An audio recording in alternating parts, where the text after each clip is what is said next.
ciel, Dieu est omniprésent au ciel. Mais pourquoi Dieu a encore une maison où il existe que les gens viennent se réunir pour l'adorer? Bon, attention frère, à certaines doctrines qui est racontées. Attention. Sur la terre, si le bâtiment n'avait pas son importance, mais les apôtres n'allaient pas se réunir d'abord à Jérusalem de la chambre haute. Et si la chambre haute, jusqu'à la fin de l'histoire, est devenue une église qu'on appelait l'église de Jérusalem, ça veut dire que le bâtiment aussi a une importance. L'église, ce n'est pas le bâtiment, oui, mais le bâtiment est le lieu où habite l'église. Parce que l'église, c'est l'assemblée. L'homme n'est pas une église. Non, et archi faux. L'homme est une partie de l'église parce que l'église c'est une assemblée. Mais non, comment toi l'homme tu es une assemblée? À moi je ne comprends pas le français.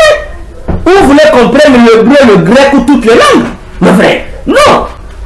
Église veut dire assemblée, c'est une assemblée. Mais vous dites que l'église c'est l'homme. La véritable église c'est l'homme, c'est faux. L'homme n'est pas la véritable église. L'homme est une fausse église même. Parce que pour qu'il y ait assemblée, il faudrait qu'il y ait union de personnes. C'est pourquoi Jésus dit bien, il fait la différence.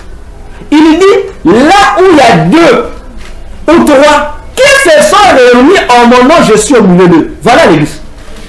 Il est au milieu. Lorsqu'il s'agit de l'église, Jésus n'est pas à l'intérieur, mais il est au milieu. Mais lorsqu'il s'agit du temple, notre corps, il est en nous et il est au milieu de nous. C'est deux langages différents, mes frères. Le lieu, attendez un peu, mes frères. Dites-moi, la présidence, c'est quoi? C'est une personne physique ou une personne morale? Bon, j'arrange mon français. La présidence, est-ce une personne ou un lieu? Le Parlement, est-ce une personne ou un lieu? Ah, voilà, c'est l'équation. Réfléchissez. Voyez-vous que tu ne peux pas dire que la présidence, c'est une personne. Non, il faut prendre les deux. La présidence est à la fois une personne, parce que ce sont les gens qui travaillent, et c'est un endroit. L'église, c'est l'ensemble des personnes qui se réunissent dans un endroit, et l'endroit là aussi prend l'identité et la référence de l'église. C'est pourquoi lorsqu'on dit écrit à l'église telle, mais ces églises-là n'étaient pas des églises, je ne sais pas comment, c'était des églises qui avaient des endroits, des bâtiments où ils se réunissaient. D'ailleurs, on dit même l'église des maisons. Donc une maison qui abrite une église. On appelle ça l'église qui est dans la maison d'eux. Donc la maison là devient le lieu de référence, le lieu de réunion où on vient se réunir. Frère, faites attention avec le ministère que nous avons reçu. Celui qui n'a pas d'église, j'ai toujours dit ça et je le répéterai, même si c'est une œuvre des hommes de Dieu, tu ne rentreras pas au ciel. Tu n'as pas d'église. Oh non, je suis neutre. Surtout sur les réseaux sociaux là. Les youtubeurs qui viennent me dire non frère, aller à l'église n'est pas un péché. Frère, je peux rester à la maison, je suis chrétien. Frère, non, tu as un problème. Tu es dans le faux. Tu n'appartiens pas à une église de Jésus. Et tu ne vas pas communier, frère. Sache-le que tu es sous infraction et tu ne rentres pas au ciel. Parce que si, bien aimé dans le Seigneur, aller se réunir dans un endroit avec les autres n'avait pas d'importance.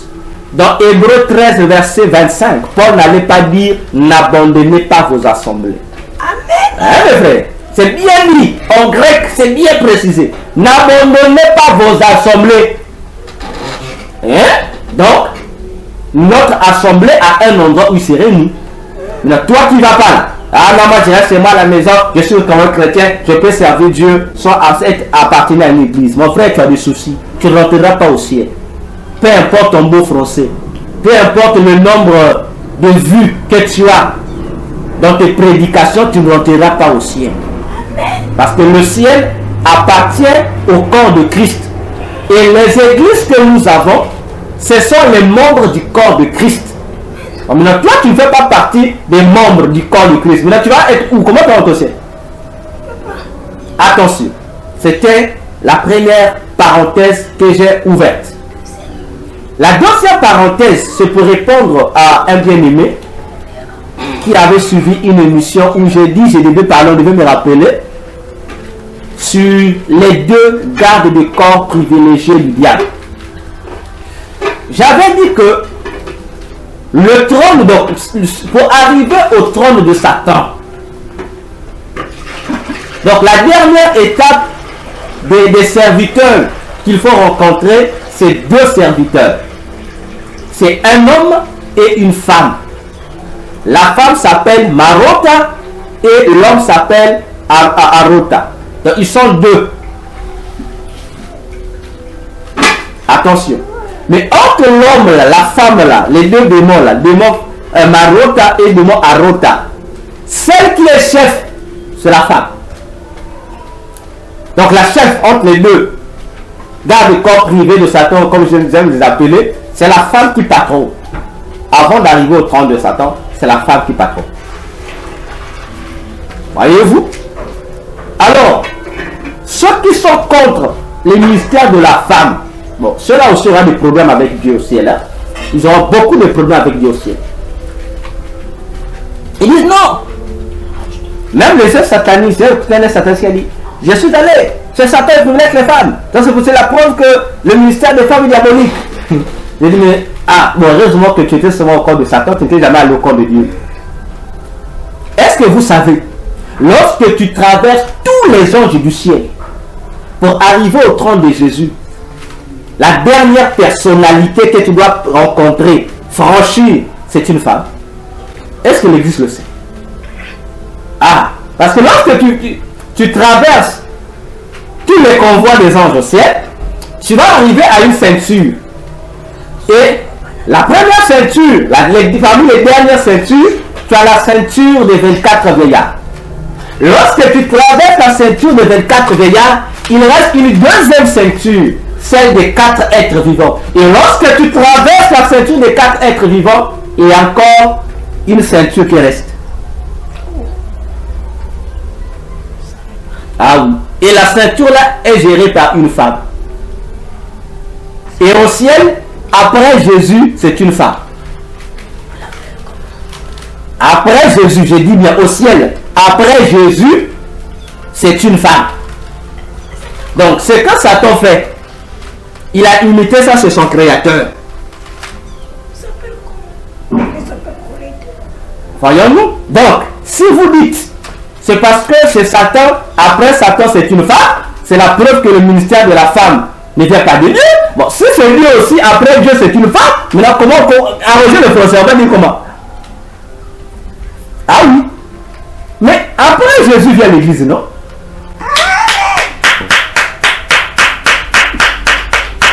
Mais c'est la chose que l'apôtre Jean dans Apocalypse 4 n'a pas vue. Et ça m'a semblé étrange. Je me suis posé mille et une questions. Pourquoi lorsque Jésus a donné la description de son trône à Jean, il n'a pas montré à Jean ça? Pourquoi Jean n'a pas vu l'église à côté du trône? Alors que l'église était là, pourquoi Jean n'a pas vu ça? Mais quelqu'un d'autre a vu ça. L'apôtre Paul, lorsqu'il est allé au ciel, il a vu qu'après Jésus, c'était l'église. Mais Jean est allé, Jean n'a pas vu. Je vous ai cherché. Parce que si vous lisez par exemple Éphésiens 2, oui, Éphésiens 2, versets 5 à 6, vous allez retrouver ça là-bas. Après Jésus, c'est l'église. Et après l'église, viennent les autres. C'est un principe qui est comme ça. Parce que les gens qui s'élèvent le ministère de la femme, bon, moi je ne sais pas si nous lisons la Bible. Paul a dit, ne faites pas dire à Paul ce que Paul n'a rien dit. Parce que si on reveillait Paul, dit Paul, on a dit qu'il parlait que tu étais un ministère de la femme. Il a dit, je ne connais pas cette histoire. Il vous avait dit ce que je n'ai jamais dit. Et je vous apprends au ciel, parmi les serviteurs de Dieu qui auront plus de récompenses, les serviteurs de Dieu à qui on va remettre les couronnes là, il y aura moins d'hommes, il y aura plus de femmes qui vont recevoir ces couronnes. J'ai dit, moins d'hommes vont recevoir les couronnes. Mais plus de femmes vont recevoir des couronnes. Et ces femmes qui vont recevoir des couronnes, la plupart d'entre eux seront des femmes qui ont été des ministres de Dieu sur la terre ici. Et vraiment, je ne sais plus l'évangile qu'on prêche là. Ça devient quoi? Ici sur la terre, on fait des débats. Oh, ministère de la femme. Mais au ciel là-bas, le débat là n'est pas connu. Moi-même, je suis témoin de ce que je dis. J'ai été là dans le Méla, au Carrefour. Des milliers que nous étions, mes frères. Tout le monde allait à gauche. Nous ne sommes que deux parmi les milliers de personnes mortes qui tombaient sur cette voie comme des grains de riz. On n'était que deux qui sont allés à droite, qui ont eu accès d'aller au royaume de Sion. On n'était que deux. Moi et une dame anglaise. Et cette dame-là, lorsqu'on s'est retrouvé là, au Carrefour, devant les anges, les gardiens de l'au-delà, cette femme avait des boucles d'oreilles. Elle avait une chaînette sur elle. Elle avait, donc, c'était une femme, elle était, chacun de nous a atterri là avec les vêtements qu'il avait avec lui. Et on a atterri là. Cette femme avait des cheveux, elle était tressée, elle avait une belle coiffure sur la tête. Elle avait des rouges à lèvres sur les lèvres. Elle avait des tirets sur les yeux. Elle avait, c'est comme on appelle ça quoi? Les femmes qu'on appelle aujourd'hui. Des styles macabre, je ne sais pas quoi on va appeler ça. Un truc comme ça. Elle était bien maquillée, humainement parlant. Elle avait des bijoux sur elle. On s'est retrouvé là. Mais cette femme a été applaudie par les gardiens de l'au-delà. Les autres l'ont honorée. Au-dessus de moi-même. On lui a dit, celle-là mérite une couronne. Et j'ai vu sa couronne. Une couronne, une couronne. Je ne sais pas si c'est le diamant, je ne sais pas. C'est une couronne, mais il y avait des pierres précieuses, je vais dire ça ainsi, qui brillaient. Moi, j'ai dit aux anges, mais ça c'est un complot. Les anges m'ont dit, ici, il n'y a pas de complot. Les récompenses dépendent de la qualité du service que vous avez fait sur la terre.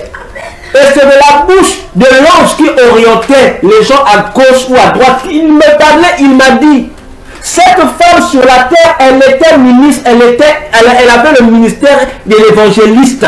Elle a gagné beaucoup d'âmes pour le Seigneur. Elle mérite ça. Bon, je me suis posé la question. Mais à l'époque, les débats dans les églises sur le ministère ou non de la femme, les portes de bijoux, avait des tendances là-bas sur la terre. Mais là-bas, les gens ont dit à cette femme, et on enlevait à la femme là les vêtements qu'elle avait. J'ai perdu mes mots. On l'a devant nous là, ça se passe devant nous. J'ai été déshabillé devant la foule. On a déshabillé cette femme là. La seule chose qu'on enlevait sur elle, c'était des habits. On n'a pas enlevé ses rouges à lèvres. On n'a pas enlevé ses bijoux. Elle est restée avec. Elle est rentrée au ciel avec. Bon, je vais sur la terre. Oh non, Jésus a dit, la femme qui a des bijoux dans le ciel. Mes frères, doctrine des démons. Oh, les dépouillements. Doctrine du diable. Qu'on arrête en fait, on commence à nuire à l'église. Pour mieux. Je vais vous faire une. Je suis sûr que le frère Sadat va reconnaître le groupe. J'ai été dans un groupe d'une sœur, la sœur Emerbi. J'ai été dans son groupe, dans l'un de ses groupes. Ah, lorsque j'ai commencé à condamner les gens du dépouillement là, j'ai été qualifié d'être le fils du diable. Il y a d'autres hommes de Dieu là-bas m'ont dit, tu es l'antichrist incarné. Alors, je leur ai dit, il y a un individu là-bas. Il dit, moi, j'étais au ciel. Je suis à mon toit. Je regarde comme ça sur YouTube. Plus de 5000 vues. Ah, Dieu te bénisse, ma soeur. Dieu te bénisse, ma soeur. Elle vient dire, j'ai été au ciel. J'ai vu Alain Moloto au ciel. Couronné des anges. Vraiment, elle a dit. Ah, d'accord. Curieusement, un autre individu vient encore dans le même groupe. Lui aussi, il paraît qu'il était mort, il est allé au ciel, il a vu. Lui, il a dit non, la femme d'Alain Moloto est en enfer. Pourquoi? Parce qu'elle portait des bijoux. Bon, moi j'ai posé la question au groupe. Dites-moi. Bon, on a deux témoins ici. Les deux qui ont vu Jésus, qui sont allés au ciel. L'un dit, il a vu Alain Moloto au ciel. L'autre dit, la femme d'aller mon loto est en enfer, mais aller monter au ciel. On dit, mais qu'est-ce qui a fait que la femme d'aller mon loto aille en enfer? Oh non, Jésus a dit parce qu'elle portait les bijoux. Et Jésus dit, tout homme qui porte des bijoux, qui recommandait de le faire, il en enfer. Mais j'ai dit, mais aller mon loto encourageait aux femmes de se dresser. Il encourageait les femmes de porter les pantalons. Il encourageait les femmes de mettre les bijoux, d'être belles. Mais comment nous se retrouve au ciel? Mais sans femme. Oh, mes frères, je vous assure qu'à tel point qu'il y a eu des gens de groupe qui ont dit, docteur, tu as raison. Il y a même une soeur là-bas qui dit, docteur, tu as raison. Moi, je ne comprends plus ces visions-là. Il y a contradiction. Ça, c'est qu'il y a de Jésus là. Et je vous dire que j'ai dit ça, on m'a chassé du groupe. On m'a dit, non, tu viens divertir les gens aussi. On a demandé à Emerbi de m'enlever du groupe. Et j'ai été chassé du groupe. Vous voyez les témoignages que vous venez recevoir. Parce qu'il fallait se classer. Bon. Lorsque le docteur rentre dans un groupe, je demande les excuses, on me chasse toujours. Vous voyez? Et tout ce monde-là, les gens, comme j'ai l'habitude de dire, les femmes à foulard là, faites attention. Je vous avais dit depuis 2022. La plupart des femmes à foulard et les hommes à foulard, les gens de Pouillement, je vous avais dit, plus tard, je vous avais dit à partir de 2023, regardez jusqu'à ces hommes qui ont commencé en tant que des frères, des sœurs vont devenir des prophétesses, des prophètes. Et aujourd'hui, on est où? Tous les jours, ils ont toujours des visions. Ils ont toujours des visions. Donc, s'ils attendent, et ce qui m'étonne, lorsqu'ils écoutent, il y a un gros personnage sur la terre est mort, et ils ont des visions. Ah, s'il était mauvais, s'il était païen, il a refait. Mais les pauvres hommes qui meurent là, Jésus a jamais montré des visions. La reine d'Angleterre est morte, la reine Elisabeth est morte là. Curieusement, une soeur de la RDC, Irène Mbombo est venue. Jésus m'a montré que la reine Elisabeth est en enfer. Ah! Donc on attend que ces gens-là, de haute portée, meurent pour que Jésus ait des visions. Ah bon? Donc vous attendez de ça? Ça c'est que Jésus ça. Ah mon frère, arrêtez-nous avec ça. Arrêtez-nous quoi? Arrêtez-nous avec ces mensonges-là. Mais il y a d'autres personnes qui meurent là. Pourquoi là Jésus ne vous montre pas? Donc il faut que ça soit une autre personnalité connue du monde. Jésus m'a montré, la personne l'a fait. Jésus m'a montré, la personne l'a fait. Mes frères, faites attention. J'ai dit, faites attention parce que le ministère de Jésus dans les églises est combattu par ce genre d'individus, de soi-disant témoins, qui nous amènent des visions. Il y a maintenant la guerre des visions dans les églises. J'ai toujours dit, je pèserai mes mots. Si quelqu'un vient te voir, ah, Jésus m'a dit, les gens qui portent les pantalons, les femmes, ils pensent qu'il faut dire menteur. Tu n'as pas, soit tu mens, soit tu n'as pas compris ce que Jésus t'a réellement dit. Au ciel là-bas, les gens portent les pantalons. Vous verrez des anges avec des pantalons. Vous verrez des femmes qui sont là-bas avec des pantalons aussi. Bon, maintenant, parfois je me tourne. Quelqu'un va au ciel et ce que les gens racontent sur la terre, ça me tombe. Ah, les pantalons, mais qu'est-ce que le pantalon a à voir? Les frères, faites attention.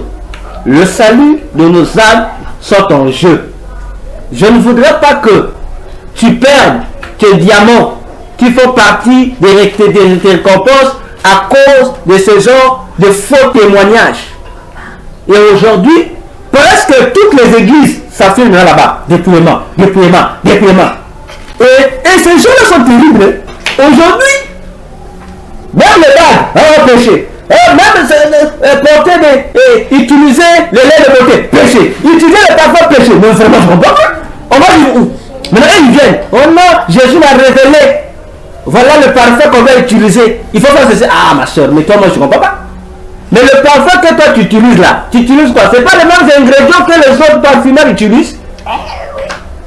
Mais arrêtez de nous tromper. Ah, les cheveux. Mes frères, moi, je vous ai toujours dit. Le jour où vous verrez un ange, cherchez seulement à voir sa coiffure. Tu serais étonné quand tu dis, comme je te dis, vous les mamans, les femmes, arrêtez de vieillir vite. Pour rien. Prenez soin de vous. Soyez belles. Que tu te défriches ou pas, ça n'a rien à voir de péché dedans. Ça dépend de toi. Seulement ce que la Bible vous recommande, d'être modéré de ne pas être des femmes Jézabel. Non, soyez modérés dans vos soins esthétiques. Elle-même, l'épouse de Jésus au ciel, elle se maquille. En 2023, je l'ai vu dans une salle, une jeune fille, en train d'être maquillée, en train de faire des make-up, c'est qu'on appelle make-up là-bas.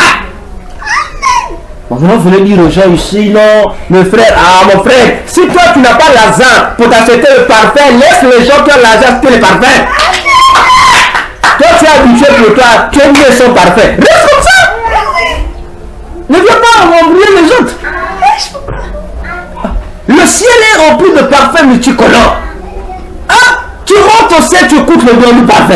Mais tu veux se mettre, oh non, Jésus a dit le parfum péché. Mais dis qu'à Jésus d'enlever tous les parfums qu'il a répandu au ciel là-bas, qu'il enlève ça. Non, non, non. Paul dit que personne ne fasse de vous sa proie. Non, non, ça c'est pas le ciel de Jésus que les gens la voient. C'est pas le ciel de Jésus.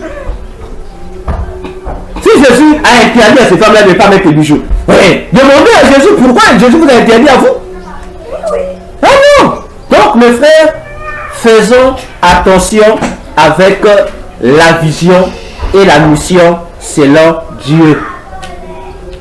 Et j'insiste, parce qu'aujourd'hui, à cause de ces églises-là, qui prennent ce genre de doctrine-là, plusieurs de nos sœurs en Christ n'entreront pas au ciel, plusieurs vont prendre des récompenses.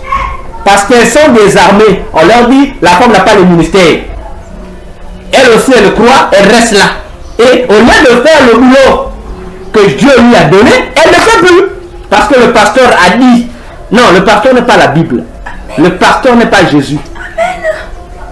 Je me rappelle les premiers moments où j'ai commencé à voir le ciel. La première fois, lorsque je me réveille à 16 h, après avoir vécu cette expérience en compagnie de Josué,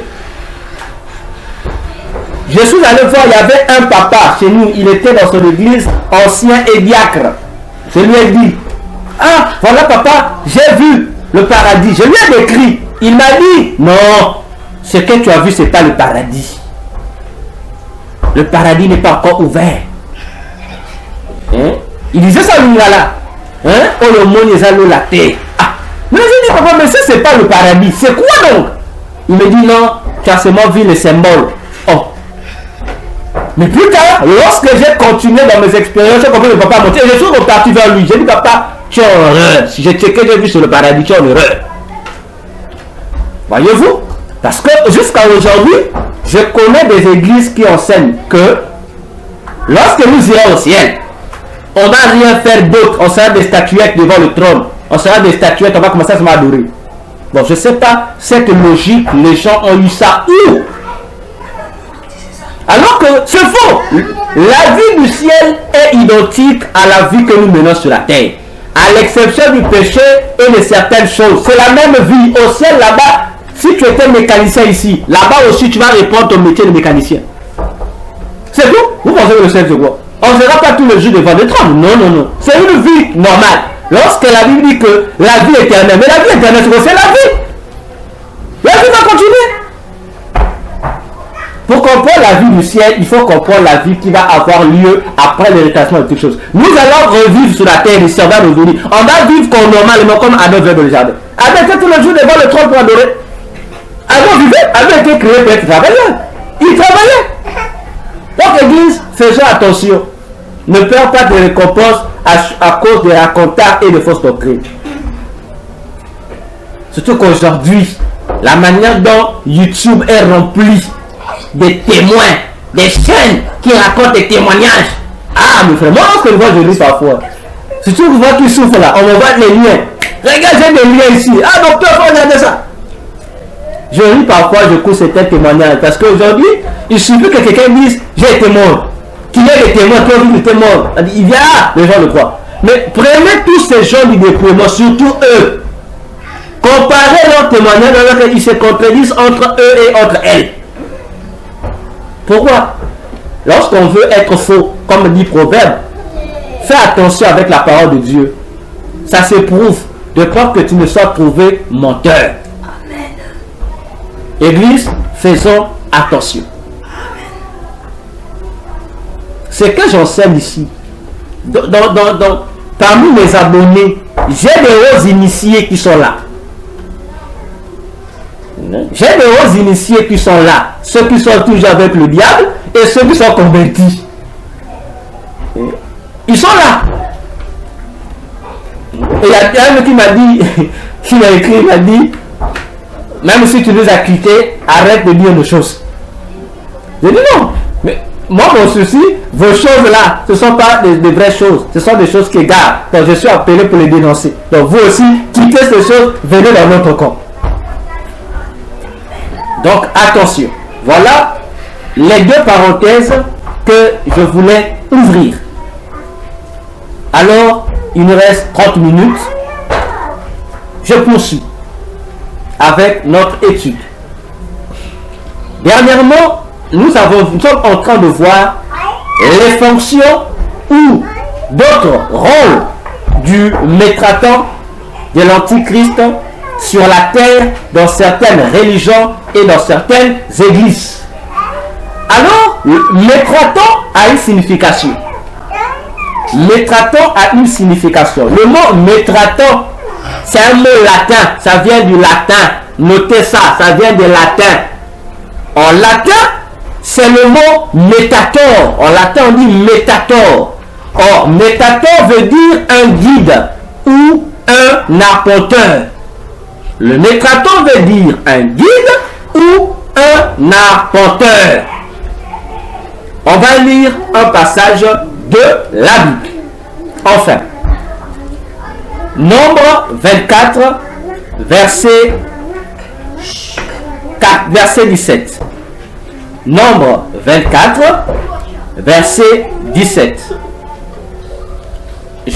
J'ouvre ma Bible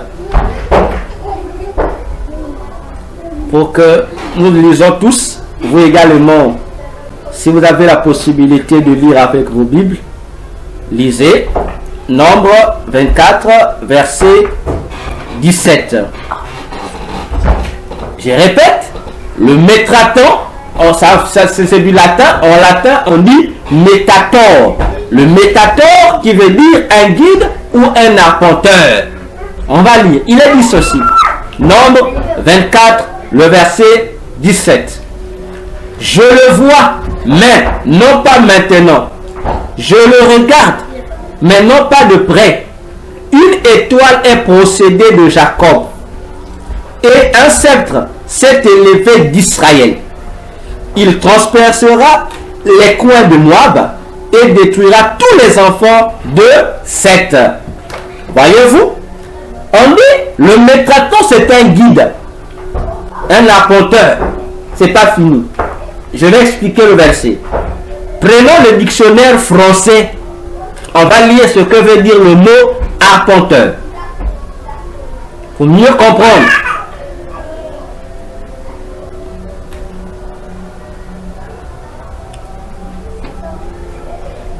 Vous pouvez également prendre dans vos dictionnaires.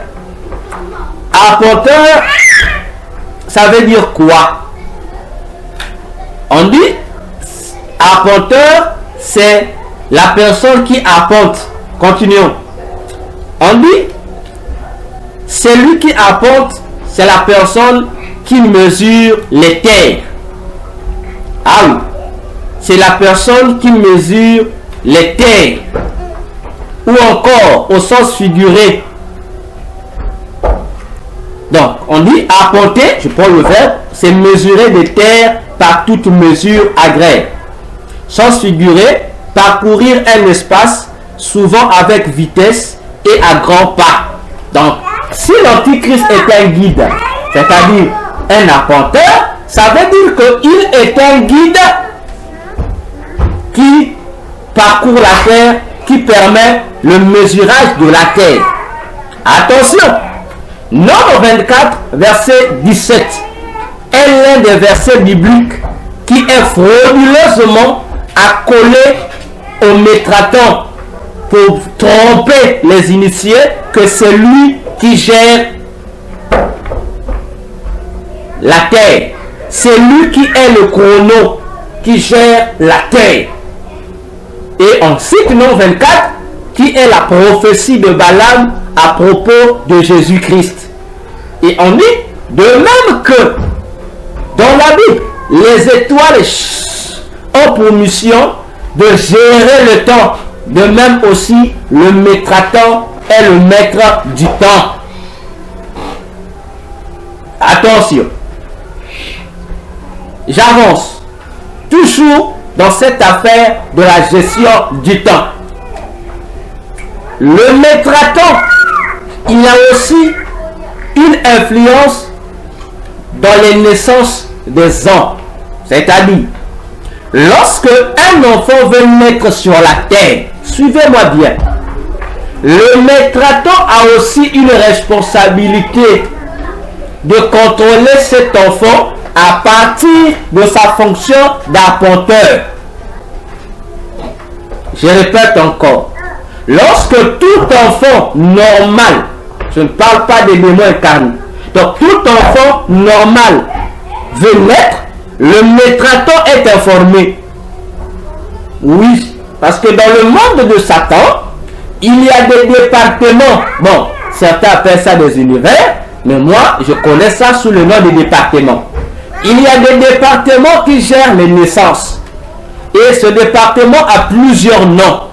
Et le nom le plus connu par les initiés, on appelle ça le monde 999. Donc le monde 999, c'est le monde satanique qui gère les affaires des naissances. Lorsque un enfant veut naître sur la terre, dans le monde 999, il y a des signes qui s'annoncent. Dans leur radar, il y a des signes qui annoncent qu'il y a quelqu'un qui veut naître sur la terre. Et à partir de leur radar mystique, ils peuvent déjà avoir une idée sur la destinée de la personne qui doit naître. Ah oui, c'est pas magique. C'est Dieu qui a configuré ça ainsi. Parce que lorsque chaque être humain, d'ailleurs, il y a un enseignement que j'ai fait, un séminaire d'un mois, dans le groupe CE, où j'ai parlé de ma vocation de devin. Tout un mois, j'ai enseigné sur ça dans une église quelque part. Dieu prend la destinée de quelqu'un.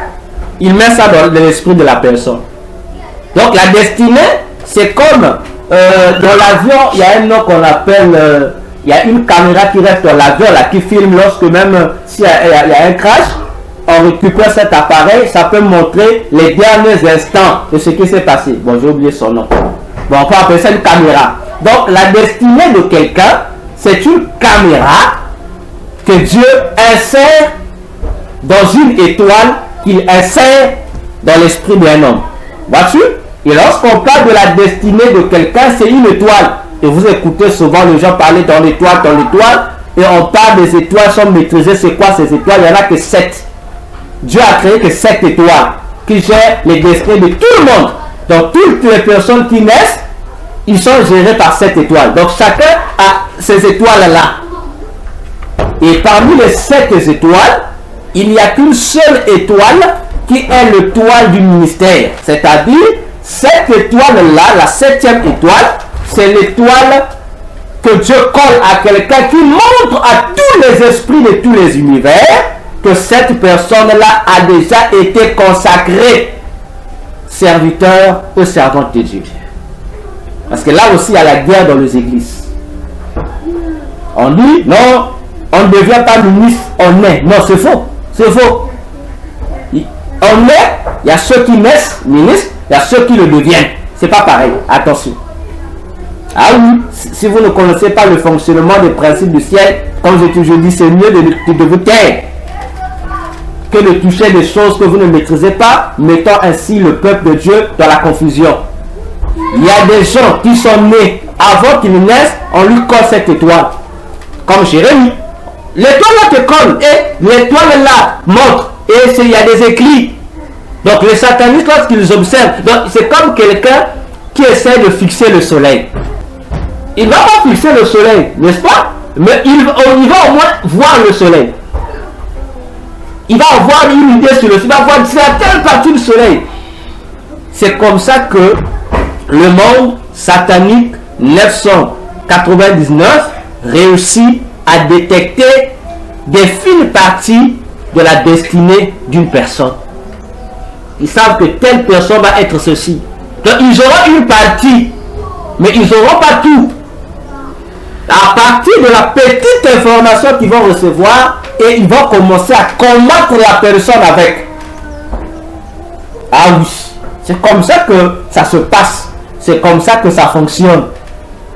Je dis, mais comment ça te fait? Mais c'est comme ça. C'est le monde spirituel, mon frère. Imagine-toi, est-ce que le voyageur qui voyage dans l'avion, qui passe sous ton toit là, est-ce que lui sait que toi en bas tu l'as vu, ou tu es au courant qu'il est en train de passer? Lui, c'est pas. Lui se retrouve dans son avion, il traverse.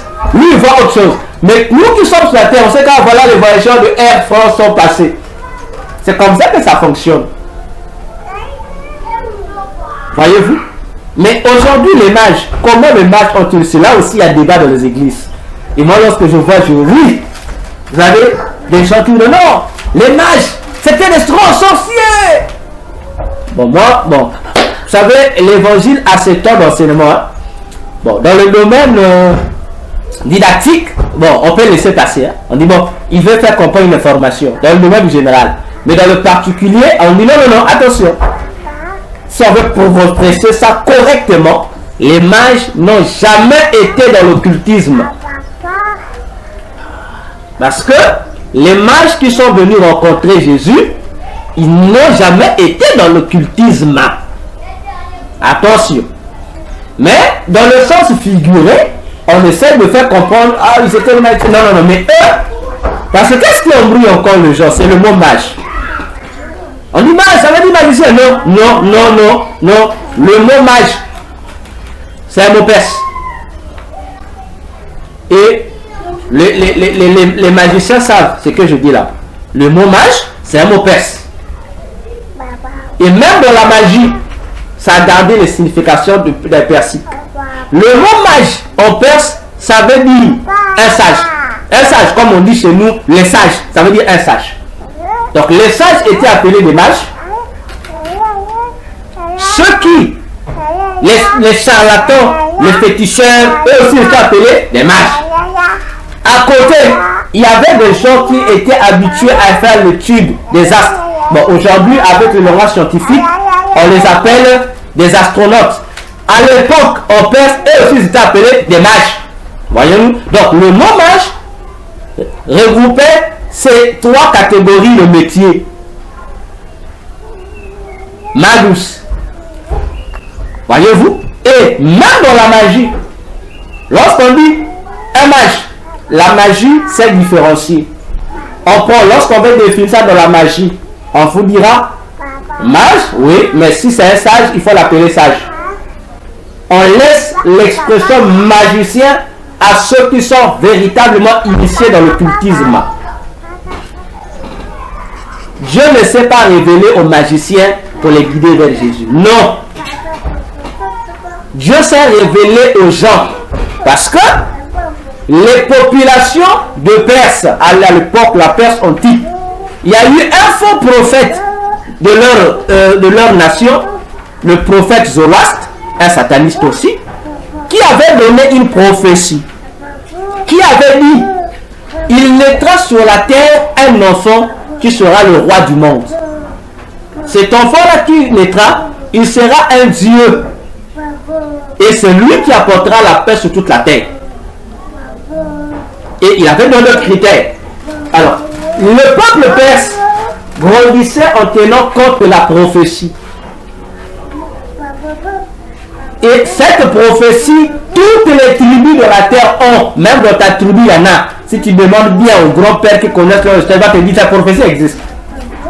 Cette prophétie, Satan l'a répandue partout parce que c'est une prophétie qui annonce la future incarnation faussée du diable au travers du démon antichrist. Alors, Dieu, pour confondre ces peuples-là, parce que les mages-là, ils étaient trois aussi. Ils étaient trois. À l'époque, c'est chacun de ces mages était un roi, c'est-à-dire un roi dans sa tribu. Et c'était des sages qui étaient écoutés. Et ce sont des rois qui étaient ancrés dans l'astronomie et non dans l'astrologie. Ils ne connaissaient rien de l'astrologie, mais ils maîtrisaient l'astronomie, c'est-à-dire le fonctionnement des astres. Alors, Dieu, pour confondre la prophétie satanique à propos d'un enfant de Dieu qui va naître, mais qui est l'Antichrist, Dieu s'est révélé aux mages. C'est Dieu qui a guidé les mages jusqu'à Jérusalem. Maintenant, imaginons-nous, si les mages étaient des sorciers, des magiciens, mais Hérode était pire que eux. Hérode c'était magicien. Frère, lisons bien la Bible. Ça, nous avons appris ça à la magie par les démons. Si les mages étaient des magiciens, Hérode magicien, Jésus n'allait pas naître. Les mages allaient conduire Hérode, c'est Jésus. Mais ce qui a fait, c'est que Hérode était un homme mystique. Les mages qui le rencontrent ne sont pas mystiques, mais les mages ont été guidés par Dieu lui-même qui les dirigeait. Et c'est Dieu qui leur parlait. Si les mages étaient des magiciens, j'ai dit, Jésus n'allait pas naître. Parce que l'organisation des ténèbres s'était déjà organisée de toutes les manières pour empêcher que la naissance de Jésus ait lieu. Savez-vous combien de démons informateurs ont été déployés pour connaître l'endroit où Jésus devait naître? Mais ils n'ont pas pu découvrir l'endroit. Attention avec ce qui est enseigné. Voyons-nous? Alors, ces mages étaient des simples humains comme toi et moi. Bon, aujourd'hui, on va les appeler des scientifiques. Voilà, des hommes de science qui étudient l'astronomie, qui n'ont rien à voir avec l'astrologie. C'est pas la même chose, mes frères. C'est pourquoi ils ont vu dans lui. Nous avons vu naître le roi des Juifs. On a vu son étoile. Mais les mages, lorsqu'ils marchaient, l'étoile était là. Les magiciens ne voyaient pas l'étoile, il y a que les mages qui voient l'étoile. Vous voyez comment Dieu fait? Dieu a cassé. Donc tout le magicien peut voir, mais il ne voit pas. C'est ça la dimension.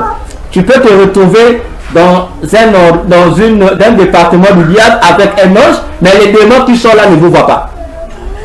C'est terrible, hein? Pourtant, ils ont l'œil ouvert, mais ils ne vous voient pas. Comme on dit, Dieu est un grand maître. Donc, ce sont ces choses, ces réalités sur les naissances. Et l'Antichrist aussi gère une partie de ça aussi. Il vérifie les naissances. Voyez-vous? Attention. Et l'Antichrist vit. Bon, dans le monde mystique, il vit dans le 7e royaume où Satan aussi vit. Là aussi, il y a problème des débats inutiles. Bon, surtout avec des magiciens qui viennent témoigner. Là. Entre eux, il y a même la guerre inutile. Voilà pourquoi j'ai toujours dit, si tu étais avec Satan, sache-le que ton niveau intellectuel aussi va jouer le rôle.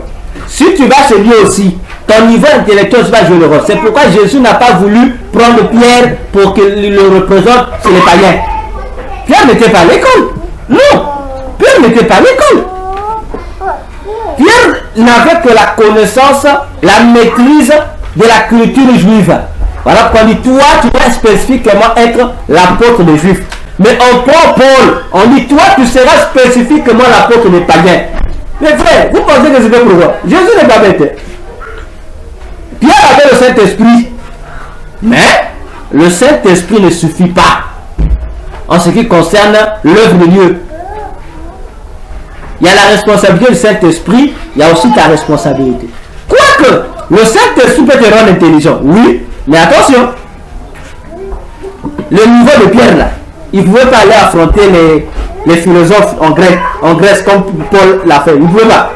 Parce que tu ne peux pas aller débattre un philosophe si tu ne maîtrises pas la philosophie. Jésus doit chercher quelqu'un qualifié dans ce domaine-là, il l'envoie là-bas.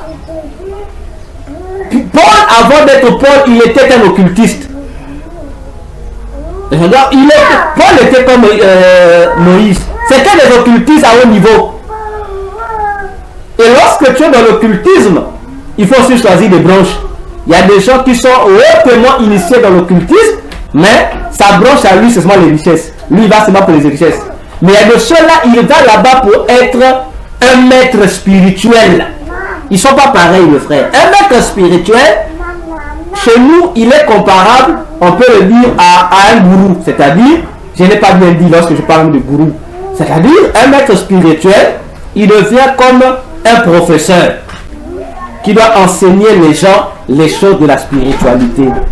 Voilà. Il est un enseignant. Voilà, en un mot. Et lui, la richesse, ce n'est pas son problème. Lui, il est focalisé pour les choses, l'enseignement des choses occultes.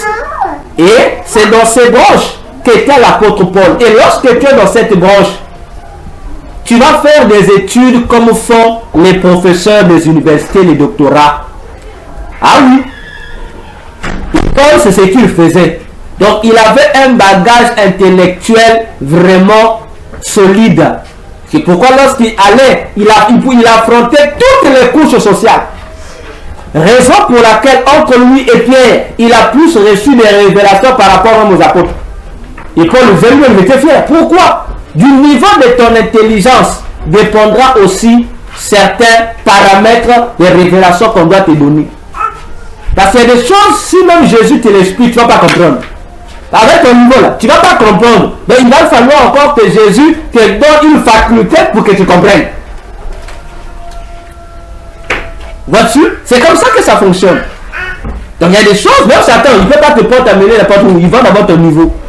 Et c'est pour cela que nous nous retrouvons avec des ex-sorciers, des ex-satanistes qui viennent se contredire entre eux sur les plateaux de télé.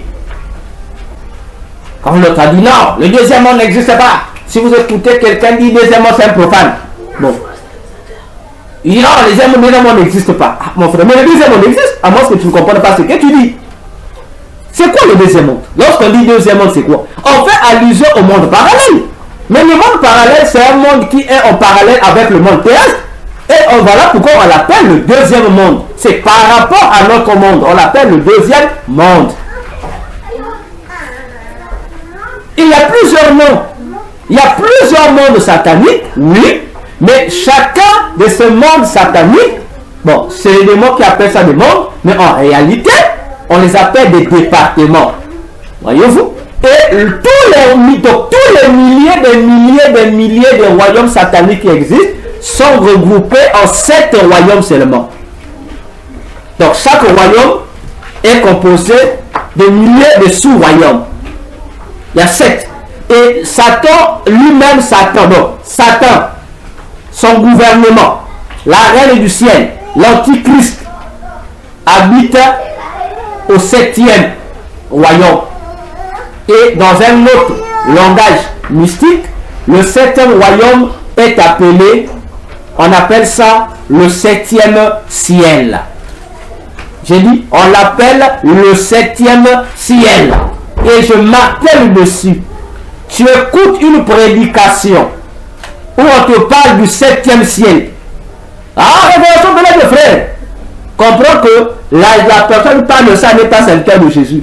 Il ne te parle pas du ciel. Il te parle du monde de Satan. Il te parle directement de l'endroit où vit Satan. Directement. Le 7e ciel. C'est pourquoi dans le Coran, on dit que Dieu a créé 7 cieux. Allah habite au 7e ciel. C'est écrit dans le Coran. Mais le Dieu de la Bible n'habite pas au 7e ciel. 2 Corinthiens 12, 1 à 5, Paul dit, Dieu, le Dieu de la Bible habite au 3e. Parce que si on compte à partir de notre Terre, la planète Terre, monde 1, ciel 1, lorsqu'on sort de la Terre, on va dans l'espace, ciel 2, et on quitte l'espace pour aller chez Dieu, ça sera le 3e ciel. Dieu est au 3e ciel. Maintenant, entre le premier ciel, le monde des humains, et le 3e ciel, le royaume de Dieu au milieu, dans l'espace, c'est là que Satan a créé son monde. Donc le monde de Satan est inclus dans le 2e monde, c'est-à-dire le monde spatial, où il y a des luminaires. C'est dans l'espace que Satan a créé son royaume invisible. Attention. Vous avez, comme je parlais dernièrement, des pères d'église, des rois initiés dans l'occultisme. Toujours, Irénée de Lyon aussi a écrit un livre. Le fameux père de l'église, Irénée de Lyon, où il dit, son Dieu à lui là, habite au 7e ciel. Irénée, le Dieu que Irénée là, le père de l'église, adoré, il lui dit qu'il habite au 7e ciel. C'est pas Jésus. C'est pas Jésus. Attention. Vous avez des chansons profanes comme religieuses qui vous disent, chantent aussi notre Dieu habite au 7e ciel. Et vous avez une expression qui est rentrée dans le cadre de la sexualité. Ah, et nous les écrivains, on aime utiliser ça. Hein? On dit amène-moi au 7e ciel. Mais c'est une formule, c'est une contation. On t'amène au 7e ciel, ça veut dire que tu veux qu'on t'amène dans le plaisir sexuel du 7e ciel. C'est-à-dire, la personne demande à son partenaire de faire les rapports avec lui de la même manière que Satan fait des rapports. Oui, Satan fait des rapports sexuels. Il vient aussi sur la terre, Satan. Il y a des périodes, il vient sur la terre. Parfois, déjà, tu l'as déjà vu dans ton quartier. Tu as déjà vu. Satan vient sur la terre, Satan. Il vient se balader sur la terre. Il vient aussi sur la terre. Je dis Satan. Il vient comme un humain. Parfois, il peut prendre la forme d'un Africain. Peu importe. Il vient, il peut aller dans les hôtels. Il voit aussi les femmes. Il couche avec les femmes. Satan. L'individu, le bandit de Satan. Il le fait. Seuls les gros initiés le font. Ah, le monsieur là-bas, c'est Satan. Ils le savent. Ils sauront. Ah, ça, c'est Satan. Vous devez voir passer là. Vous allez seulement voir. Bon, c'est un monsieur qui passe. Non. Il n'est pas obligé de passer avec un cortège. Il passe comme tout le monde aussi. Tu le vois, parfois le voisin que tu vois dans le quartier là. Donc, l'homme là, je le vois carrément. Parfois, c'est lui le diable. Il vient de temps en temps dans ton quartier, il a son agent là-bas. Il vient se défouler, après il repart. Il n'y a pas d'ambianceur comme Satan. Ah oui. Satan danse. Il sait danser, Satan. Il vient dans le boîte de nuit. Surtout, c'est ses lieux préférés. Il vient là, il est là de la boîte de nuit, vous ne savez pas, mais les occultés savent que c'est Satan là. Il va danser, il va coucher avec les femmes comme il veut, il repart. Mais sache-le que toute femme qui couche avec le diable, tu ne mettras pas du temps. Dans la même semaine, tu mourras. Attention, attention. Attention, attention. On chante ça, 7e ciel, attention. Avec ces codes mystiques là, attention. Donc, l'Antichrist aussi, il vit là-bas. Mais pour le moment, il est aussi sur la terre. Il est à Jérusalem. Il est à Jérusalem là-bas. Bientôt là, dernièrement là, il y a une réunion, je crois là, cette semaine. Cette semaine, non, la semaine, non. Je pense, entre la semaine passée, cette semaine, il y a une réunion en Israël qui a réuni les rabbins juifs, les grands rabbins juifs, les sorciers. Et l'Antichrist leur a donné des instructions qu'Israël va mettre d'ici peu là. D'ici peu là, vous allez voir, il y aura des choses qui vont se passer en Israël, sur le plan religieux. D'ici peu. Il a donné des consignes, ils doivent avancer dans leurs histoires. Dans leurs histoires. Voyez-vous, et voyez, on m'a envoyé 2 vidéos. Il y a un individu qui s'auto-proclame l'Antichrist. Ils sont 2. Il y a un individu, il est iranien. Il y a un autre là qu'on dit c'est lui. Non, ils ne sont pas l'Antichrist. Ça, ce sont moi, je les appelle des courageux en fait. Ils n'ont rien à voir avec l'Antichrist. Donc, attention. J'ai dit attention. Alors, pour comprendre un élément important avec ce faux culte, comme disait Gabriel, parce que ça c'était une parenthèse que nous avons ouverte lorsque Gabriel nous a fait comprendre que les Assyriens avaient établi sur la montagne de Dieu le mot Garissim, leur temple, le temple de leur Dieu. Et Gabriel avait dit que ce qui s'est passé là, c'est ce que le démon continue à faire contre l'église de Jésus. Donc, tout ça c'est quoi? C'est le remplacement du culte chrétien par le catholicisme. Lorsque vous voyez la cabale juive, tout ça, ça fait partie des stratégies du catholicisme. Parce que le Vatican est bâti sur une montagne qu'on appelle Vaticanus. Ah oui, le Vatican là est bâti. Donc, l'église de Rome ou Vatican a 7 montagnes, n'est-ce pas? Mais le siège là où le Vatican est fondé, c'est sur une de 7 montagnes de Rome. Disons ça ainsi. Et la montagne sur laquelle est bâti le Vatican s'appelle Vaticanus. Attention. Vaticanus. Et cette montagne qu'on appelle Vaticanus, dans la Rome antique, c'était un cimetière. Donc, le Vatican est bâti sur un cimetière. Attention. Le siège de l'église catholique, là où règne le fameux pape, c'est sur le cimetière. C'est pourquoi je disais autrefois, l'église catholique ne peut pas fonctionner s'il n'y a pas le culte des morts. Ah oui, parce que l'église catholique est une magie qui est basée sur les morts. Mais son drapeau révèle ça, non? Le drapeau du Vatican, c'est jaune-blanc. Le jaune représente le gouvernement de Satan, les esprits de la puissance de l'air.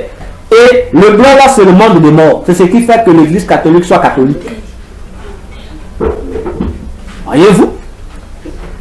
Alors, attention, avec le culte des morts. Voyez comment Satan introduit à la place du culte de Dieu un culte d'un faux Dieu, le culte de la mort.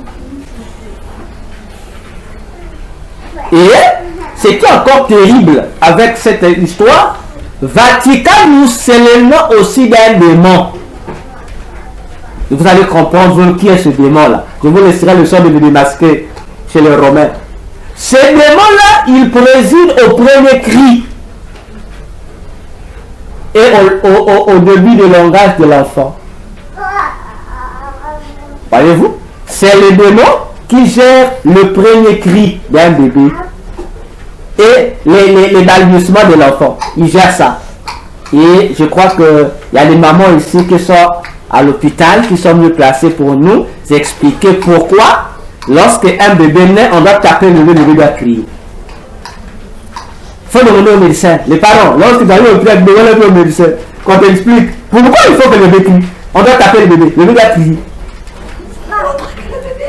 Spirituellement, ça a une réalité aussi. Le cri que l'enfant sort là, le cri là que l'enfant dégage là, spirituellement, les sorciers, les agents s'en servent aussi. C'est un message que l'enfant donne. Et ils prennent ça. Et ils peuvent nuire à la vie de l'enfant au travers de ce message-là. Que l'enfant pousse. C'est pourquoi j'ai toujours conseillé les mamans. Peu importe les douleurs de l'enfantement, tu peux le faire avant que tu enfantes ou après. Fais une déclaration. Dis, Seigneur, l'enfant que je vais enfanter là, je te le dédie. Parce que le jour où les mamans enfantent l'enfant, je dis peu importe l'endroit, surtout si l'endroit là n'est pas protégé par Jésus. Donc le jour là où les mamans vont enfanter là, il y a deux groupes d'esprits là-bas sur le lieu. Il y a les anges de Dieu qui sont là et il y a des agents de démons qui sont là. Mais parmi les agents de démons qui sont là, il y a des sorciers de vos familles. Côté maternel, paternel, ils sont là. De papa, côté maternel, paternel, maman, ils sont là. Ils attendent que l'enfant naisse. D'autres esprits aussi sont là. Donc, chacun de ces démons-là a un rôle à jouer. Le sorcier veut prendre l'enfant déjà pour l'inscrire. Que l'enfant rentre dans la sorcellerie de la famille. L'inscrire parmi les gens que lui, le sorcier de la famille, doit manipuler. Les démons aussi viennent pour appliquer sur l'enfant une certaine marque. Donc tous ces démons-là, ces agents viennent chacun avec sa mission. Mais lorsque les mamans se concentrent seulement sur les douleurs de l'enfantement, l'enfant sort, l'enfant pousse son cri. Ils vont dire, ah l'enfant, même si les familles sont là, les anges regardent. Il dit, mais l'enfant là qui est né, il dit, les anges attendent que les parents prononcent un mot pour que eux, les anges, aient une main mise sur l'enfant. Mais lorsque vous, parents, vous ne dites rien, à moins que ça soit un cas exceptionnel où Dieu manifeste sa souveraineté qui protège l'enfant. Sinon, les anges regardent comment chacun des agents du diable qui est sur le lieu va faire son travail sur l'enfant. Attention. Aussi que les parents notent lorsque vous faites un mort-né, j'ai dit, lorsque vous, parents, vous faites un mort-né, ne vous précipitez pas d'abord à pleurer. Ou allez enterrer l'avorton. Non. Donnez à l'enfant un nom. Attribuez-lui un nom. C'est important. Attribuez à votre enfant un nom. Donnez-lui un nom. Dites voilà, notre enfant qui est mort là, même s'il est mort-né, on va lui donner tel nom. Donnez-lui ce nom. Vous allez sauver beaucoup d'autres enfants qui vont naître après cet enfant dans la famille. Parce que lorsque nous laissons qu'on enterre les morts-nés sans nom, le monde du diable nous accuse devant notre Dieu. Le monde de Satan, en tout cas les sorciers de la famille, vont aller plaider devant les démons supérieurs, et les démons supérieurs vont organiser des réunions devant Dieu. Ils vont dire, Dieu, tu as vu non? Tu as vu ici? Comment peuvent-ils aller enterrer un être humain sans nom?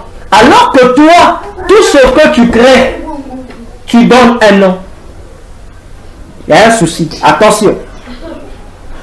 Et ça risque de vous compliquer la vie. Et c'est parmi les causes de stérilité dans le couple, ces affaires-là. C'est parmi les causes, je dis bien, de stérilité dans le couple. Ton enfant est mort-né, donne-lui un nom. Attribue-lui un nom. Un nom bien. Ne donne pas le nom comme ça. Donne un nom bien. Lorsque cet enfant mourra, il sera recueilli au ciel. Ce nom que tu lui as attribué sera une bénédiction pour les autres enfants qui vont naître après lui ou les autres enfants qui viendront vivre dans la maison où l'enfant devrait habiter.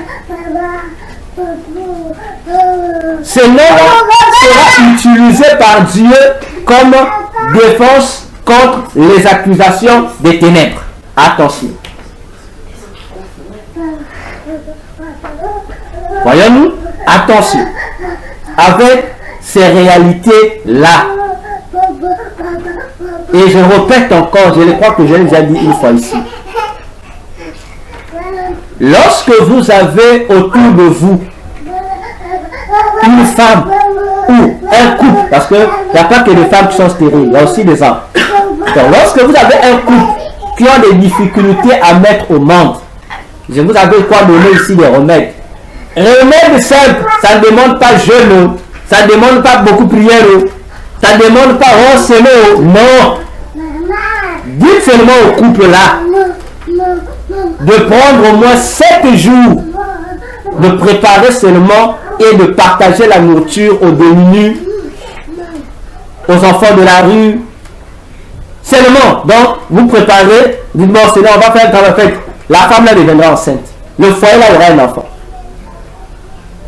Facile comme bonjour. Mais lorsqu'on dit ça, les gens tout ça le jeûne. Les gens peuvent faire 100 jours de jeûne. Non. Prenez le principe spirituel. Facile, c'est pas la magie. C'est Dieu qui a fait ça comme ça. C'est un principe. C'est un remboursement. Attention. Le monde du diable agit. J'ai dit attention. Alors, je vais chuter par le petit roi. On était au grand 2. Petit roi. On dit, les Assyriens qui combattaient Israël, qui empêchaient la reconstruction du temple de Dieu à l'époque des Agé, Zacharie, etc. Ils étaient sous l'influence d'un certain Zambala. N'est-ce pas? Ils étaient sous l'influence d'un certain Zambala ou Sambala. Prenez ça comme vous voulez. Gabriel me dit que le nom Sambala signifie sémence d'un père. Le nom Sambala de cet individu-là, le meneur de la guerre, signifie sémence d'un père. Il ajoute, il dit, ce Sambala était un Moabite. Voyez-vous, c'était un Moabite. Parenthèse, Moabite, c'est un habitant de la région de Moab, en Israël. Actuellement, Moab, le territoire qui était autrefois Moab, aujourd'hui, c'est un territoire où les réfugiés palestiniens et jordaniens du centre sont. Donc, Moab, c'est la partie Jordanie Est d'Israël. Donc, c'est la partie de la Jordanie Est d'Israël. Donc, Jordanie Est d'Israël, c'est ce qui était autrefois, dans la Bible, le territoire qu'on appelle Moab. Ok? Donc, Zambalak qui a empêché la reconstruction du deuxième temple à la gloire du Dieu d'Israël, en Israël, son nom signifie sémence d'un père. Et Gabriel dit, il était un Moabite. Comme je l'ai dit tout à l'heure. Mais aujourd'hui, le territoire de Moab est colonisé par les Palestiniens, c'est-à-dire les musulmans, pas les Arabes, pour les appeler par leur nom, les musulmans. Si on remplace les éléments par leur valeur, vous allez constater que aujourd'hui aussi, parmi les gens qui empêchent que le culte de Jésus soit rétabli en Israël, ce sont les musulmans. Donc, une comparaison est faite ici, je dirais ça comme ça, entre l'ancien Zambala et le nouveau Zambala. Donc, le nouveau Zambala, c'est l'islam. Ah oui, c'est l'islam. Ne vous en faites pas, on va y arriver. Alors, l'islam, Abraham n'a pas connu l'islam. Même Ismaël n'a jamais connu l'islam. Non. La religion islamique a été apportée par un individu. En tout cas, on va lire le Coran. Ah oui, je prends mon Coran. Alors, je ne suis pas musulman, je prends mon Coran. On va lire hein, avec vous. Bon, si vous n'avez pas le Coran, on va lire. Je prends la sourate 10. La sourate 10. Excusez-moi. La sourate 10.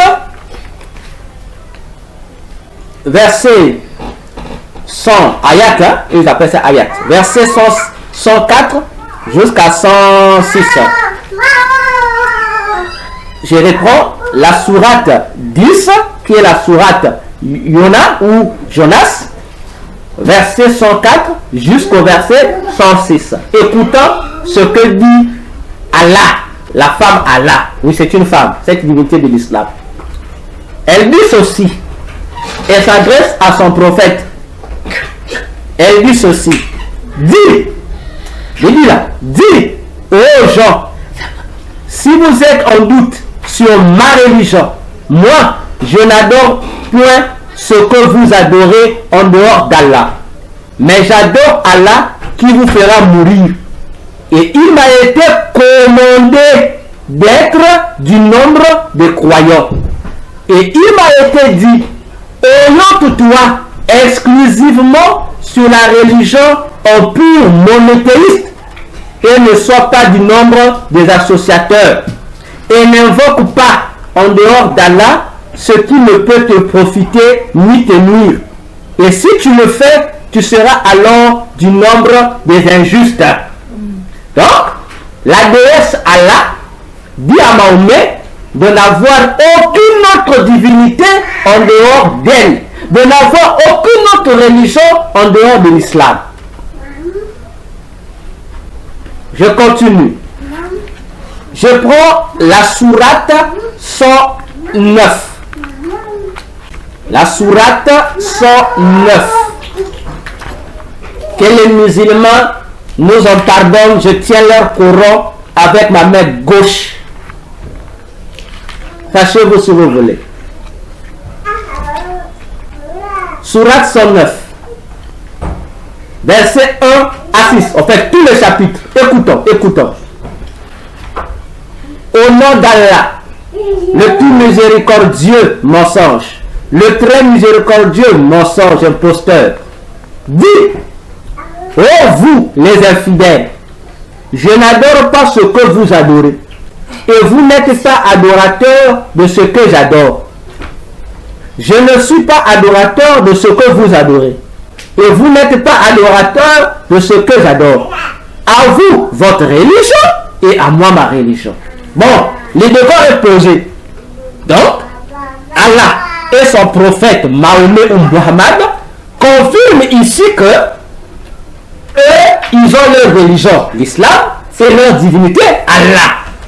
Bon, nous, les chrétiens, on nous dit que nous sommes des infidèles, des kafirs, des mécroyants, comme dit le Coran, des associateurs. Parce que nous, on adore Jésus. Donc nous sommes des infidèles, des associateurs. Donc, nous sommes d'accord et nous acceptons. Nous aussi nous disons à Allah et à son prophète, nous ne sommes pas adorateurs de ce que toi, Mahomet, tu adores. Notre religion, c'est pas l'islam. Non, nous adorons Jésus et notre religion, c'est le christianisme. On répond aussi. Donc, on est égalité. On comprend déjà que le christianisme, ce n'est pas l'islam. Que le Coran, ce n'est pas la Bible. On est d'accord. En tout cas, c'est d'accord. On est d'accord. À vous, votre islam. À nous, notre religion et notre Jésus. Bon, maintenant, ce qui est bizarre. Allah et son prophète vont compléter. Plus loin, ils vont nous dire que l'islam, c'est la religion d'Abraham. Il y a un problème. Non. Jésus, dans Jean 8, nous dit que Abraham adorait le Dieu de la Bible, pas le Dieu du Coran. Jésus, dans Jean 8, dit le Dieu qu'Abraham adorait, c'était lui, Jésus. Donc, nous, les infidèles, les infidèles, d'après l'islam, nous, les chrétiens, les associateurs des infidèles, nous avons la même religion qu'Abraham. Donc, si vous dites que Abraham adorait Allah, il y a un problème, parce qu'Abraham n'adorait pas Allah. Galates 4, Galates 5 dit que la foi qu'ont les chrétiens, c'est la même foi qu'avait Abraham. Or, si tel est le cas, la foi d'Abraham reposait sur qui? Sur Jésus. Donc, la religion d'Abraham, ce n'est pas l'islam. On dit Allah ne commence pas à fausser l'histoire. Attention. Alors, mes frères, mes soeurs, Zambala signifie, nous avons dit, sémence d'un père. N'est-ce pas? Mais Mahomet aussi était la sémence d'un père. Ah oui! Ah oui! Le papa de Mahomet s'appelait Abdallah. Les frères, suivez-moi. Le papa de Mahomet s'appelait Abdallah. Abdallah, c'est en arabe. Abdallah, c'est deux mots. Il y a le mot Abd et Allah. Abd qui veut dire serviteur et Allah qui veut dire Allah. Donc, Abdallah signifie en arabe serviteur d'Allah.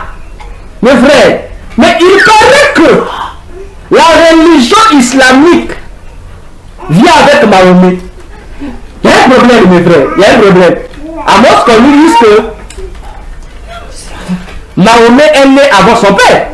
Là, on va comprendre. Parce qu'avant la naissance de Mahomet en 510, son papa s'appelait déjà dès sa naissance Abdallah, serviteur d'Allah. Donc avant que Mahomet ne naisse, son propre père s'appelait Abdallah, était serviteur d'Allah. Donc Allah existait avant la naissance de Mahomet. Bon, maintenant, comment le Coran a dit quelque part que Allah, c'est Mahomet qui vient révéler Allah? Mes frères, il y a un problème. Hein? Et la famille de Mahomet, c'est la famille des sacrificateurs d'Allah. Dans leur tribu, les Kourash, c'est la tribu qui avait pour Dieu familial Allah, c'est-à-dire la lune, là-bas en Arabie. Et Mahomet est de la lignée des sacrificateurs d'Allah. Avant son papa, ses arrière-parents étaient là et c'était eux les gardiens du temple d'Allah. Aujourd'hui, qu'on appelle la Kaaba. Où on va au pèlerinage, la caisse noire. C'était les gars. Voyez-vous? Donc attention.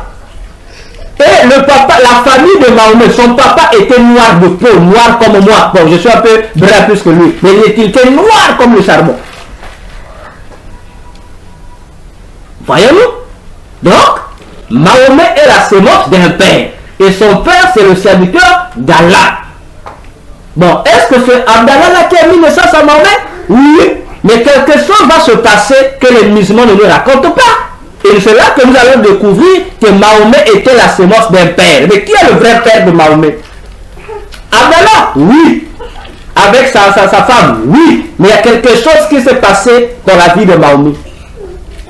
Qu'est-ce qui s'est passé?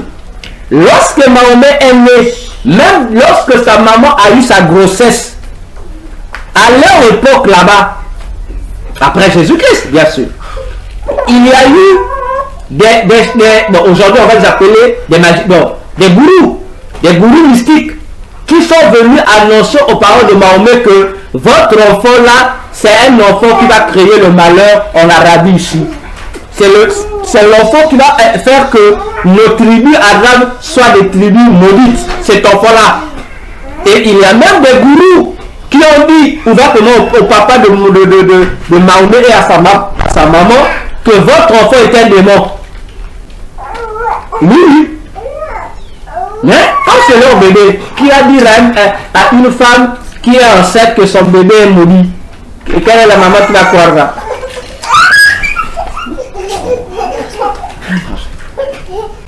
Voyez-vous?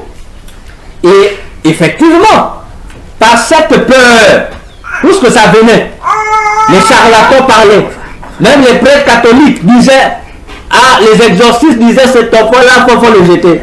C'est un enfant maudit. Alors, par cette peur, eux qui étaient les sacrificateurs d'Allah, qu'est-ce qu'ils vont faire? Ils vont donc prendre l'enfant et vont donner l'enfant à leur nounou. Ah oui, ils vont prendre Mahomet, bébé, lorsqu'il va naître, ils vont le confier à la nounou.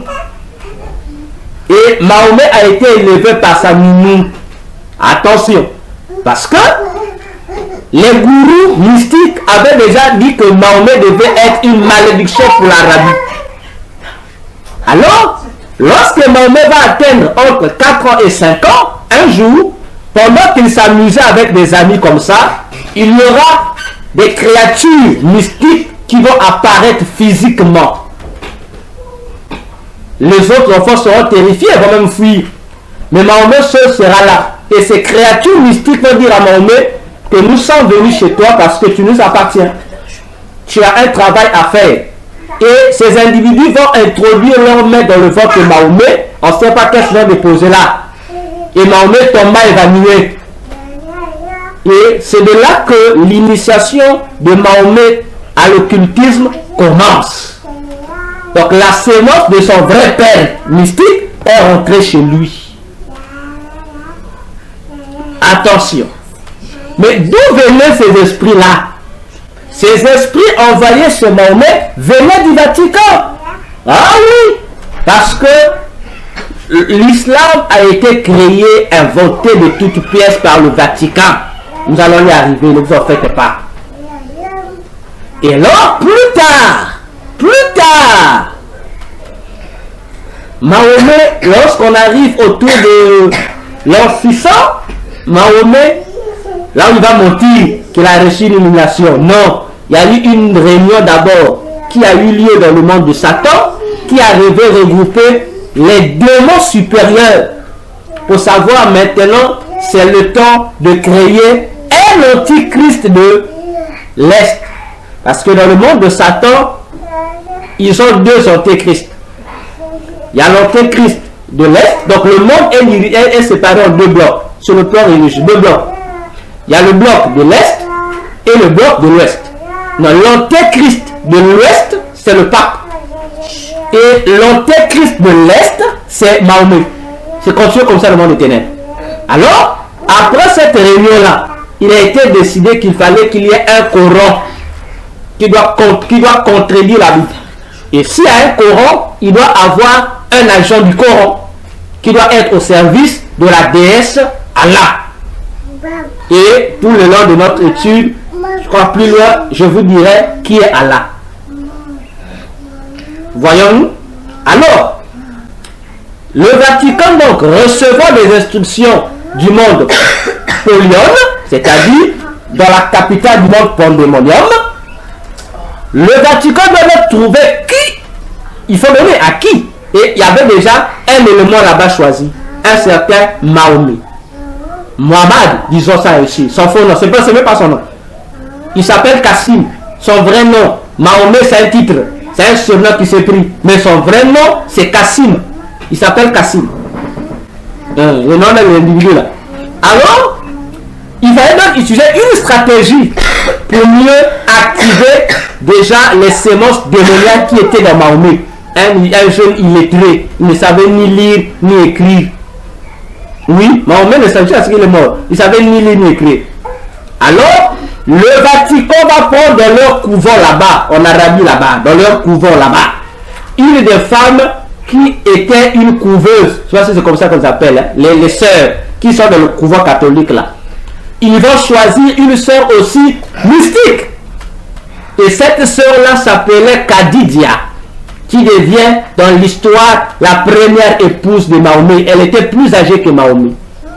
Et le Vatican va donner à cette femme de richesse qu'elle soit, comme on dit aujourd'hui en Afrique de l'Ouest, des mama benz, une femmes, comme on l'aime dire aujourd'hui. Alors, cette femme sera missionnée d'aller voir Mahomet et d'initier Mahomet dans l'occultisme, d'activer l'occultisme endormi de Mahomet, le pauvre sorcier inconscient. Donc on devait le rendre conscient. Et c'est Khadija, sa première épouse, qu'il a épousée, cette maman-là. Donc Mahomet était le gigolo de cette maman-là. C'est cette dame-là qui va en Arabie dans une mission et qui va voir Mahomet et qui va l'initier. Une fois que Mahomet est initié dans l'occultisme, je pèse mes mots, par la sorcière Khadija, bien aimé dans le Seigneur, c'est là que la procédure du Coran entre. Il faut qu'il y ait un livre sur lequel l'individu illettré doit s'appuyer pour mettre en place, réorganiser la religion d'Allah qui existait déjà avant. C'est là encore que le conseil des 24 vieillards de Satan vont déléguer un vieillard du diable, les démons Combiel, qui lorsqu'il qui se représente dans le monde comme étant Gabriel, alors que ce n'est pas Gabriel, c'est un démon. Et c'est ce démon-là qui viendra se révéler à Mahomet pendant qu'il était dans une grotte à Hira, comme on dit en arabe. Et c'est Gabriel qui va révéler à Mahomet les conneries qu'il a inscrites dans son Coran. Hein? Le fameux Gabriel, le démon, c'est lui qui a lui donné ça. Voilà. Et jusqu'à ce que Mahomet est mort, Mahomet n'a jamais vu Allah. Aucun musulman n'a jamais vu Allah. Aucun. Donc Mahomet ne voyait que ce démon-là. Ce fameux Gibril que Mahomet a appelé le Saint-Esprit. Ah oui. Parce que dans le Coran, le Saint-Esprit, là, c'est selon Gabriel. Vous voyez un peu ce genre de blasphème. Et voilà comment les choses vont se passer. Et lorsqu'il reçoit sa mission satanique, comme tout faux prophète, il va chercher, il est parti chez les Juifs pour dire aux Juifs, voilà, je suis le nouveau prophète que votre Dieu envoie. Les Juifs vont lui dire, ah bon, qui t'envoie? Oh non, c'est le Dieu d'Abraham. Les Juifs lui ont demandé, Mahomet, ah, les Juifs de l'Arabie là. Parce que les Juifs de l'Arabie étaient là avant Mahomet. Mahomet, on dit, bon, quel est son nom? On lui a fait faire la même épreuve qu'on a faite à Moïse. Rappelez-vous dans Exode 4. Lorsqu'il vient devant les anciens d'Israël, les gens disent, quel est le nom du Dieu que tu envoies? Le nom du Brahman. Lui dit Allah. Oh, les Juifs ont dit non. Le Dieu que nous servons ne s'appelle pas Allah. Il s'appelle Yahweh ou Yahuwah. Mais toi tu dis Allah. Ah, bon d'accord, on continue. Quel est le signe d'abord, le message? Oh non, il a dit en dehors d'Allah, il n'y a pas d'autre Dieu. Les Juifs ont dit non. Deuxièmement, troisièmement, quels sont les miracles? On n'a pas donné le miracle. Les gens disent non, mais quel est un faux prophète? Parce que les gens disent nous, lorsqu'un prophète est envoyé par Yahweh, il doit nous présenter le nom Yahweh. 1, 2, il doit nous présenter le message de la Torah. 3, il doit faire des miracles. Bon, toi, tu présentes aucun de toi signes. Nous on croit pas qu'il a fait prophète. Et la guerre va commencer de Mahomet contre les Juifs commence à partir de là. Lorsque les Juifs l'ont rejeté, il vient chez les chrétiens. Ah bon, moi je suis parmi les prophètes. Oh voilà, les chrétiens aussi attendaient une chose de lui. Il dit non, je suis venu, Allah m'a envoyé. Oh, il y a un souci. Allah va voir, oh oui. Le message. Oh, Allah dit, oh, le chrétien dit non. C'est lui qui doit t'envoyer, ça doit être Jésus. Et ton message doit être conforme à la Bible. La Bible que nous utilisons aujourd'hui existait bien avant la naissance de Mahomet. J'insiste. Parce que les musulmans, pour tronquer, ils vous disent non, la Bible a été falsifiée. Mais si vous demandez à n'importe quel imam, même aux débatteurs, les musulmans qui font des débats là, pour dire qui a falsifié la Bible, ils ne savent pas. Non, c'est vraiment falsifié. Mais comment vous dites que quelque chose qui est falsifié, vous ne connaissez pas? Maintenant, démontrez-nous comment c'était falsifié. Ils n'ont pas de preuves. Voyons-nous? Et c'est là que les chrétiens aussi vont dire à Mahomet qu'il est un faux prophète. Mahomet sera contre les chrétiens. Voilà qu'on allait voir que dans tous les Corans, les ennemis du coup d'Allah en tête, ce sont les juifs et les chrétiens. Donc le Coran parle plus de Jésus, des juifs et des chrétiens. Donc nous sommes notre plus ennemis. Parce qu'on a simplement dit non à Mahomet. Parce que dans le Coran, bon, nous savons que dans le Coran, il y a une partie que le démon Jibril a donnée, mais il y a une partie que Mahomet lui a inventée. C'est dans le Coran. Bon, le tout, hein, c'est la parole d'Allah. Voyons-nous? Et là encore, bien aimé dans le Seigneur, dans le même Coran, il est dit, c'est dans le Coran, on va lire les versets la prochaine fois.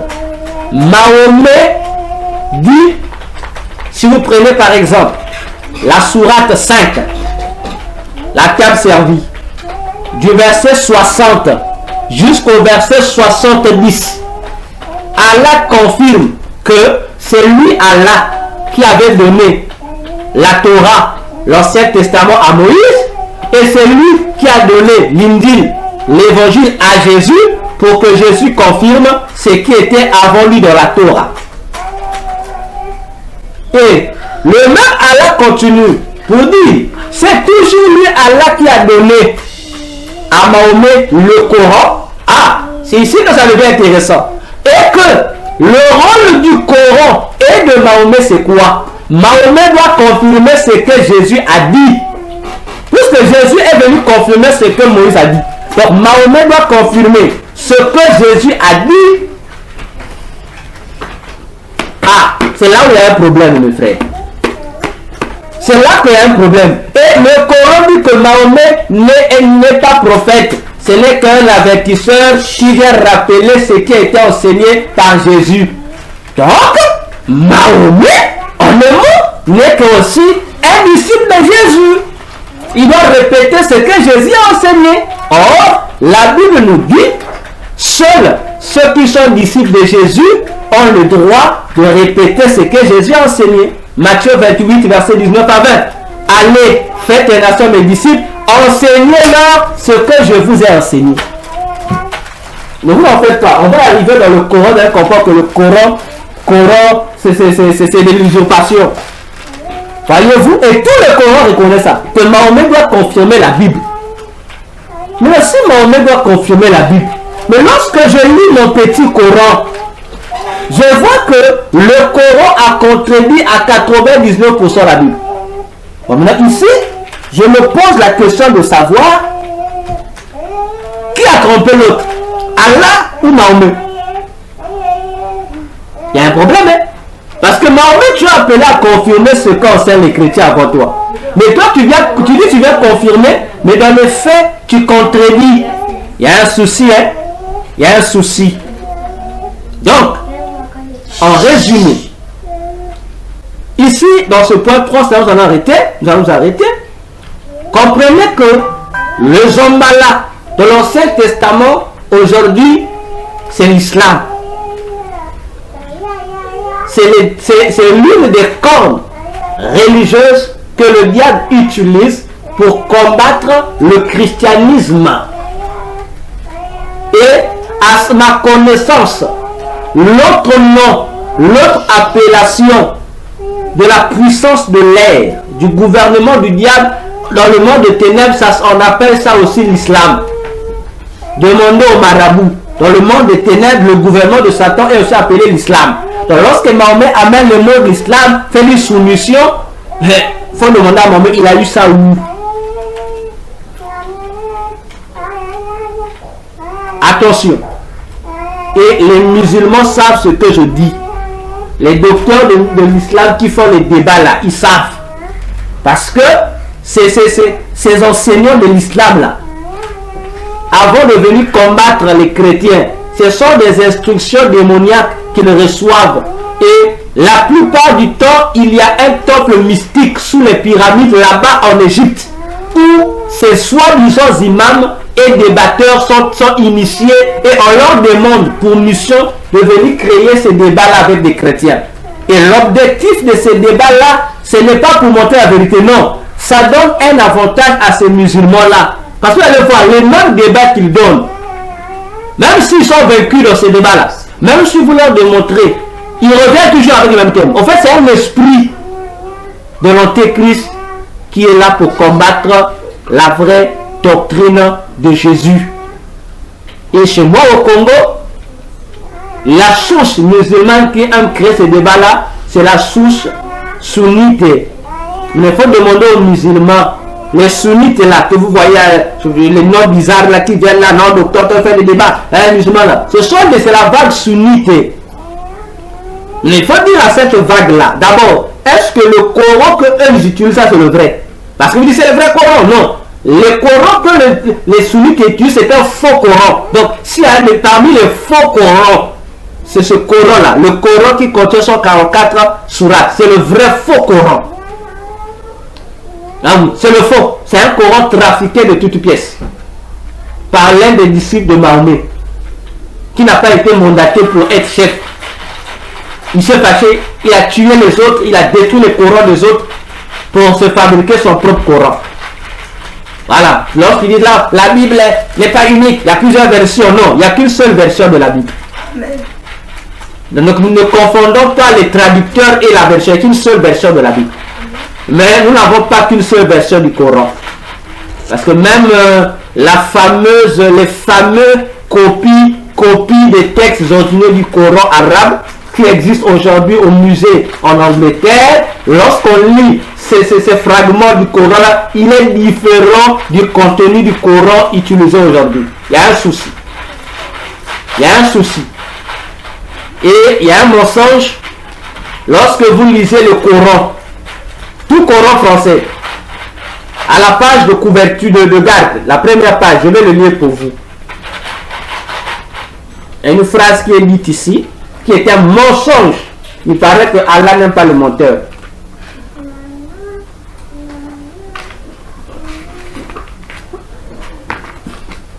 Voilà, lorsque vous allez lire l'introduction, dans l'introduction, il est dit ceci.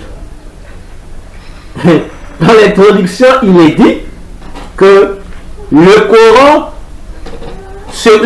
là, que nous lisons là, ce Coran là existe tel depuis le vivant de Mahomet. C'est la phrase qui est racontée, que le Coran est Coran depuis du vivant de Mahomet. C'est pas qu'on dit, c'est le Coran. On dit ça à l'intro. Le Coran existe depuis le vivant de Mahomet. C'est ce qui est dit, hein. Ce livre-là existe depuis le vivant de Mahomet. C'est comme ça déjà. C'est un mensonge. Parce que le Coran est devenu Coran 20 ans après la mort de Mahomet. 20 ans après la mort de Mahomet. C'est là que il fallait assembler des livres pour que le livre devienne le Coran. Bon, voilà un peu un mensonge comme ça. Quelque chose qui est créé 20 ans. Bon, vous venez dire que c'est ça la parole d'Allah. C'est ça le vrai évangile. Évangile des démons, oui. Voilà, bien aimé, nous nous arrêtons ici. Que notre Jésus vous fasse du bien et qu'il continue à enseigner chacun de nous pour que nous soyons des serviteurs accomplis à toute tâche pour la gloire de Jésus. J'en ai fini. Saint-Esprit.